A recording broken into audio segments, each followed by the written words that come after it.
کیا ماؤں نے لال جنے تھے؟ کیا دھرتی نے انسان دیکھے تھے؟ آج تک دنیا ایسا بادشاہ نہ دکھا سکی جو 22 لاکھ مربع میل پہ حکومت کر کے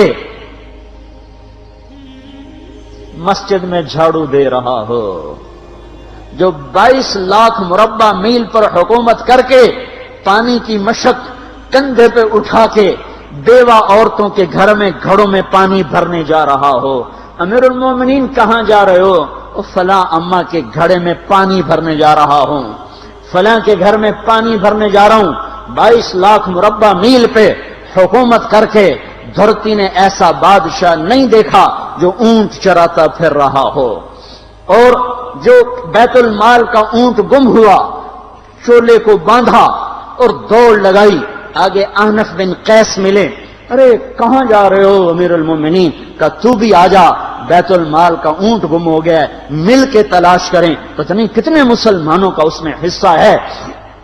دھرتی ایسا بادشاہ نہ دکھا سکے گی، نہ دکھا سکے گی، کوئی ایسا آیا ہی نہیں ہے کہ جو اتنی بڑی سلطنت کا مالک ہو اور کیکر کے درخت کے نیچے بغیر پیروں کے سو رہا ہو۔ یہ ہمارے چھوٹے چھوٹے حکمران، ووٹوں کے ذریعے سے کرسیوں پر بیٹھنے والے، ان بے وقوفوں کے آگے بھی پہرے، پیچھے بھی پہرے، دائیں بھی پہرے، بائیں بھی پہرے، اوپر بھی پہرے، ان کی گاڑیاں بھی بلٹ پروف، یہ پھر بھی ڈرتے ڈرتے جا رہے کہ انہوں نے ظلم کیا، یہ اپنی ذات میں خوف زدہ ہو گئے۔ عمر نے اپنے نام کے ساتھ فاروق کا لقب آپ نے کہا عمر فرق بین الحق والباطل، عمر وہ عمر ہے جس نے حق اور باطل میں فرق کر کے دکھا دیا، اس لیے یہ فاروق ہے، اس نے حق اور باطل میں فرق کر کے دکھایا، یہ فاروق ہے۔ حسن بصری فرمایا کرتے تھے اپنی محفلوں کو عمر کے ذکر سے سجاؤ۔ حضرت عائشہ فرمایا کرتی تھیں عمر کے تذکرے کیا کرو، کہ جب عمر کا تذکرہ ہوتا ہے تو عدل کا تذکرہ ہوتا ہے، جب عدل کا تذکرہ ہوتا ہے تو اللہ کا تذکرہ ہوتا ہے۔ کہ ہم عائشہ رضی اللہ تعالیٰ عنہ فرمایا کرتی تھیں اتنے بڑی سلطنت پر حکومت کرنے کے بعد اللہ کی راہ میں جانے والے مجاہدین کے گھر گیا کھڑا ہوا ہے، دروازے پہ دستک دے رہا ہے، بیٹی کوئی بازار سے سودا لینا ہو تو مجھے بتاؤ، تیرے گھر والا تو اللہ کی راہ میں ہے، میں تمہارے گھر کا سودا لے آؤں، کیا کیا چیز چاہیے؟ تم نے اپنے خامند کو خط لکھنا ہوگا، تم تو لکھنا نہیں جانتی، مجھے بتاؤ میں تیرے خامند کو تیری طرف سے خط لکھوں۔ اما تیرا بیٹا اللہ کی راہ میں گیا ہوا ہے، مجھے بتا میں تیرے بیٹے کے نام تیری طرف سے خط لکھوں۔ اتنی بڑی جس کے سامنے قیصر اور کسرا زیر و زبر ہو گئے، کج کلا، وہ زمین میں جا کے تہ خاک میں وہ سارے ہیرے لال جواہر، وہ زمین میں لوٹ پوٹ کرنے والا، کسرا کے تخت کو توڑنے والا اور روم کی طاقت کو توڑنے والا، آل ساسان کی طاقت کو توڑنے والا اور نوشیروان کے خزانے مدینے میں لانے والا اور خسرو پرویز کے خزانے مدینے میں لانے والا اور رومت الکبرا کے خزانے مدینے میں لانے والا خود اپنے کرتے میں 14 پیوند لے کے چل رہا ہے، 14 پیوند کے ساتھ کرتا ہے، مہینے میں 1 دن گوشت کھاتے تھے،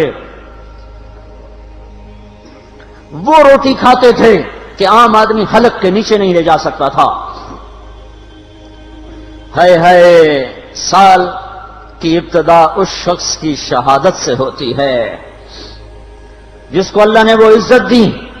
آپ نے کہا میرے 2 وزیر آسمان میں، 2 وزیر زمین میں، آسمان پہ جبریل اور میکائیل میرے وزیر ہیں، زمین پر ابو بکر اور عمر میرے وزیر ہیں۔ آپ فرمایا کرتے تھے ابو بکر عمر اگر کسی بات پہ جمع ہو جائیں تو میں ان کے مشورے کے خلاف کبھی نہ کروں گا۔ ابو بکر تیری مثال ابراہیم کی ہے، عمر تیری مثال نوح علیہ السلام کی ہے، ابو بکر تیری مثال عیسیٰ علیہ السلام کی ہے، عمر تیری مثال موسیٰ علیہ السلام کی ہے۔ آپ مسجد میں آئے، آپ کے دائیں طرف ابو بکر تھے، بائیں طرف عمر تھے، آپ اندر آئے اور کہا دیکھو اسی طرح قیامت کے دن ہم اٹھیں گے کہ میرے دائیں طرف ابو بکر ہوگا، میرے بائیں طرف عمر ہوگا اور ہم ہاتھوں میں ہاتھ دیے ہوئے اٹھائے جائیں گے۔ اور ایک حدیث میں آتا ہے اور میرے قدموں سے بلال کو اٹھایا جائے گا جو نکلتے ہی اذان دے گا، جس کے اسلام لانے نے اسلام کو اونچا کیا، جس کے اسلام لانے نے باطل کو پست کیا، جن راہوں سے عمر گزر جائے شیطان وہ راہیں چھوڑ دیتا تھا۔ عرفات کا میدان تھا، 1.25 لاکھ مقدس ہستیاں سامنے ہیں۔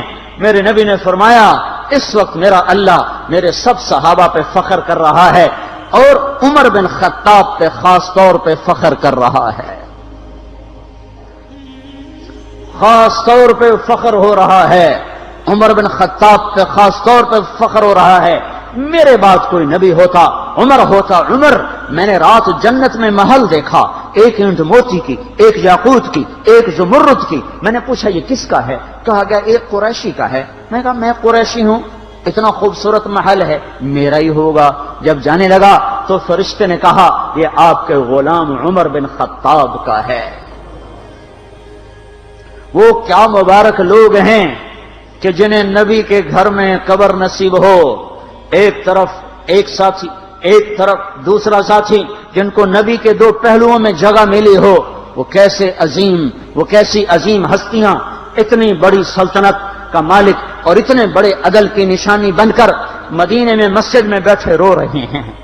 امیر المومنین کیوں رو رہے ہو؟ کہا دجلہ کے کنارے کتا بھی پیاسا مر گیا تو پوچھ تو عمر کی ہوگی، فرات کے کنارے کتا بھی پیاسا مر گیا تو پوچھ تو عمر کی ہوگی۔ راتوں کو پہرے دیے جا رہے ہیں، راتوں کو خبر گیری کی جا رہی ہے۔ مدینے کے باہر ایک خیمہ ملتا ہے، چند بچے ملتے ہیں جو رو رہے ہیں۔ ایک عورت ہانڈی چڑھا کے ڈوئی پھیر رہی ہے۔ پوچھتے ہیں بہن یہ بچے کیوں رو رہے ہیں؟ کہ یہ بھوک سے رو رہے ہیں۔ ہانڈی میں کیا ہے؟ پانی، کچھ بھی نہیں۔ کیوں چڑھایا ہوا ہے؟ بہلانے کے لیے۔ سو جائیں گے روتے روتے، میرا اور عمر کا اللہ کے ہاں فیصلہ ہوگا۔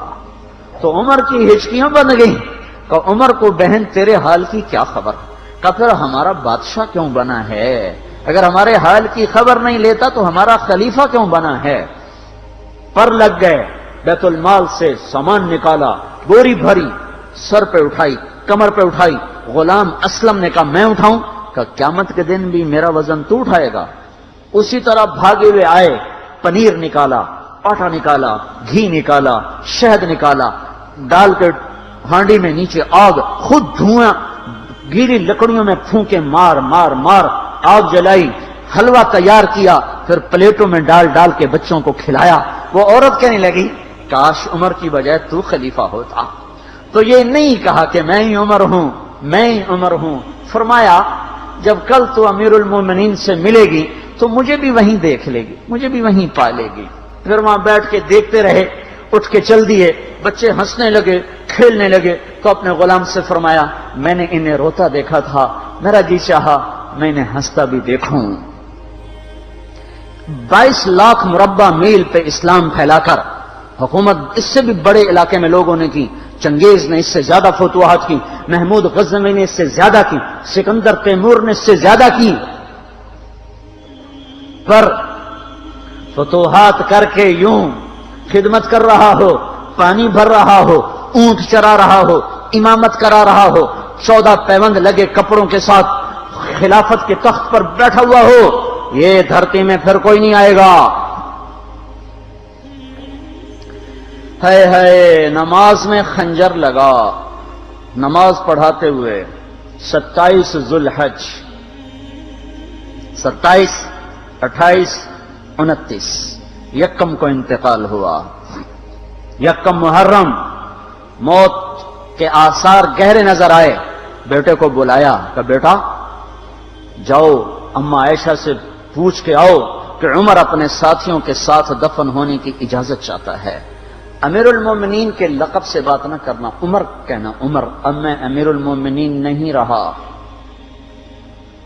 جب وہ پوچھنے گئے تو حضرت عائشہ رو رہی تھیں۔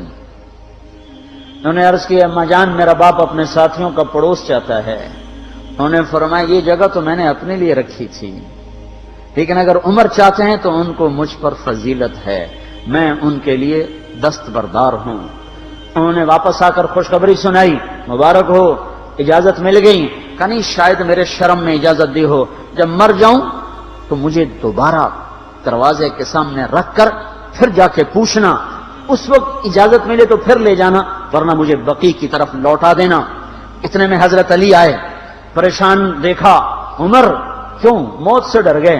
کہ نہیں، موت کے بعد کی گھاٹی سے ڈر رہا ہوں۔ کہ ڈرو نہیں، میرے ان کانوں نے سنا ہے اور اتنی دفعہ سنا ہے کہ میں گن نہیں سکتا کہ اللہ کے نبی فرمایا کرتے تھے ابو بکر اور عمر جنت کے بڑی عمر کے لوگوں کے سردار ہیں۔ آپ نے فرمایا تو اس بات کی گواہی دے گا؟ کہ میں بھی دوں گا، میرا بیٹا حسن بھی دے گا۔ امام حسن بھی ساتھ تھے۔ کہ میں بھی دوں گا، میرا بیٹا حسن بھی گواہی دے گا۔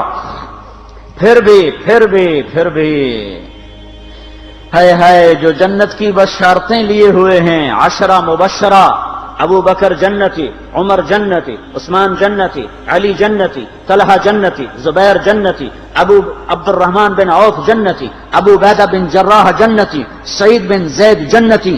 آپ نے نام لے کر گنے، نام لے کر گن کر کہا، سنو ابو بکر جنتی ہے، عمر جنتی ہے، عثمان جنتی ہے، علی جنتی ہے، طلحہ جنتی ہے، زبیر جنتی ہے، سعد بن ابی وقاص جنتی ہے، عبد الرحمن بن عوف جنتی ہے، ابو عبیدہ بن جراح جنتی ہے، سعید بن زید جنتی ہے۔ میں ان سے راضی ہوں، لوگوں ان کا حق پہچانو، میں ان سے راضی ہوں، میں ان سے راضی ہوں۔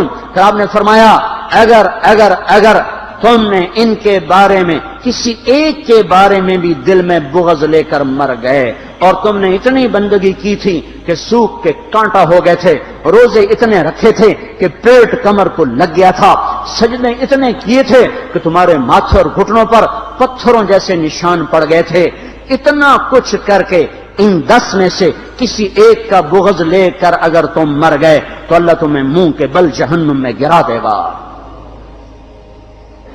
لوگوں میں ان سے راضی ہوں، ان کا حق پہچانو، جن کو اللہ بھی رضا کے پروانے دے رہا ہو، جن کو اللہ کا رسول رضا کے پروانے دے رہا ہو، جن کو وزارت کا شرف مل چکا ہو، نبی کے پہلو میں قبر جن کی بننے کا اعلان ہو چکا ہو، وہ موت پر کیا کہہ رہا ہے؟ موت پہ کیا کہہ رہا ہے؟ اپنے بیٹے سے کہا میرا سر زمین پہ ڈال دے۔ ان کی گود میں سر تھا عبداللہ بن عمر، تو انہوں نے گود سے ہٹا کر پنڈلی پہ رکھ لیا، یہاں رکھ لیا۔ کہنے لگے کیا کہہ رہا ہوں سنتے نہیں ہو، زمین پہ ڈال دو۔ تو انہوں نے زمین پہ ڈالا تو اپنے چہرے کو مٹی میں رکھ دیا اور ایسے ملنے لگے اور کہنے لگے اے میرے رب، اگر تو نے عمر کو معاف نہ کیا تو عمر ہلاک ہو جائے۔ ویل لک یا عمر ولامک ان لم یغفر لک ربک، عمر تیری ہلاکت ہے اگر تیرے رب نے تجھے معاف نہ کیا۔ یہ کہتے کہتے کہتے جان دے دی۔ 22 لاکھ مربع میل میں اسلام کو زندہ کرنے والا، این حالت نماز میں زخم کھا کے گرنے والا، مطلوب مصطفیٰ، وزیر مصطفیٰ، جنت کی خوشخبریاں لے کر پھر موت پر یوں کہہ رہا ہو اللہ تو نے معاف نہ کیا تو میرا کیا بنے گا؟ کیا بے طلبی ہے۔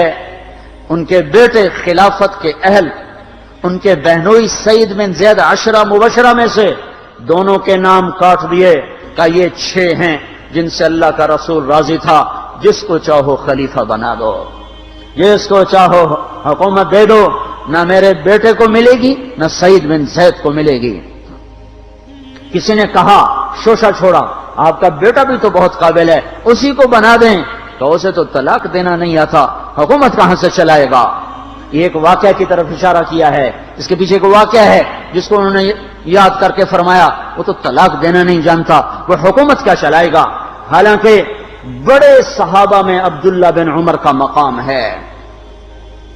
ہے جنازہ صہیب رومی نے پڑھایا، دروازے کے سامنے لا کے رکھ دیا گیا، سب لوگ جنازے کے ساتھ کھڑے ہو گئے، عبداللہ بن عمر اکیلے آگے گئے، دروازے پر دستک دی کہ اما جان میرا باپ عمر بن خطاب دروازے پہ حاضر ہو چکا ہے، اندر آنے کی اجازت چاہتا ہے۔ تو عائشہ رضی اللہ تعالیٰ نے اپنی چادر کو اٹھایا اور روتے ہوئے باہر نکل گئیں۔ پھر لوگ اندر داخل ہوئے، قبر کھودی گئی، قبر کھودتے ہوئے عبداللہ بن عباس بھی قبر کے کھودنے میں شریک تھے۔ تو کہتے میرے کندھے پہ کسی نے ہاتھ رکھا، میں نے پیچھے مڑ کے دیکھا تو علی رضی اللہ تعالیٰ عنہ کھڑے رو رہے تھے اور فرما رہے تھے مجھے پتا تھا تو یہیں آئے گا، یہاں تیرے سوا کوئی نہیں آ سکتا۔ کہ میں نے ایک دفعہ نہیں کتنی دفعہ میں نے اللہ کے نبی سے یہ بات کا تکرار سنا، میں ابو بکر اور عمر، اس کا اتنا تکرار سنا ہے میں نے کہ مجھے یقین تھا یہیں آئے گا، تو اور کہیں نہیں جا سکتا۔ میرے بھائیو، غفلت سے باہر آ جائیں، یہ دھوکے کا گھر، یہ مچھر کا پر، یہ مکڑی کا جالا، یہ دنیا کہیں ہمیں ہلاک نہ کر دے۔ ان لوگوں کو سامنے رکھ کے زندگی گزارو جنہوں نے اللہ کو راضی کیا، اس کے رسول کو راضی کیا، کلمہ حق کو بلند کیا، خیر کے ذریعہ بنے، شر کے مٹانے والے بنے، اور دنیا میں مرنے کے بعد بھی ان کے تذکرے ہدایت کا سامان بنے، ان کے تذکرے روشنی کا مینار بنے۔ ان کے پیچھے چلو، مغرب کے اندھیروں کی طرف مت دوڑو، وہاں تو سورج بھی ڈوب جاتا ہے، مغرب میں تو سورج بھی ڈوب جاتا ہے، اور تمہیں پکار کے کہتا ہے مغرب کی طرف نہ آنا، ادھر اندھیرا ہے، میں یہاں گم ہو گیا، تم کون سا سراغ ڈھونڈنے آئے ہو؟ دوڑو اللہ اس کے رسول کی پاک زندگی کی طرف، اس کے پاک صحابہ کی زندگی کی طرف، جن کو اللہ نے مرنے سے پہلے جنت ہاتھ میں دے دی، جنت کی بشارت دے دی۔